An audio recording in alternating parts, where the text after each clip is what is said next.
the White House has told China's president to press his Russian counterpart to withdraw all his troops from Ukraine. Xi Jinping has held his first round of talks with Vladimir Putin after arriving in Moscow overnight. Asia correspondent Brent O'Halloran joins us live from Taipei. Brent, has anything meaningful come out of these talks as yet? Well, nothing beyond a commitment from President Putin to consider President Xi's Ukraine war peace plan proposal. That 12-point plan is the main focus of this controversial state visit. Xi is the first world leader to meet Putin face-to-face since the International Criminal Court laid war crimes charges against him. Overnight, they held a brief meeting before attending a dinner. Both were pretty chummy, calling each other dear friend and congratulating each other on domestic successes. They gave brief statements on the main piece of business that Xi's there to discuss. I know that the next year your country will host yet another presidential election.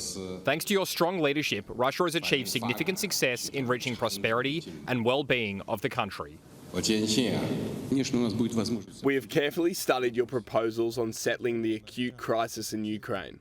Of course, we'll have an opportunity to discuss these issues.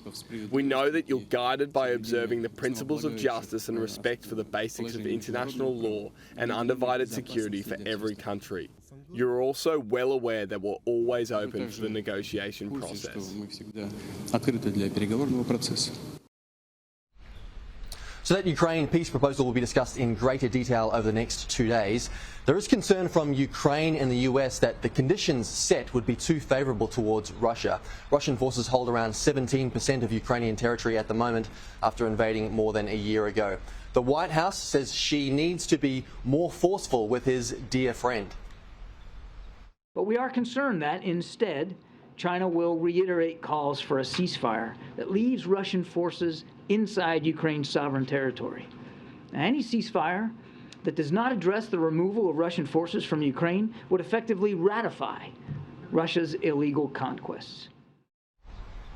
There are reports Xi intends to speak with Ukraine's president this week or next, but this state visit highlights the increasingly close relationship between China and Russia, which particularly concerns the United States. Back in Beijing, the Chinese Foreign Ministry spokesperson again denied reports China is considering sending military equipment to Moscow, and he downplayed Putin's war crimes charge, telling the press the ICC should respect the traditional immunity enjoyed by heads of state, Tom.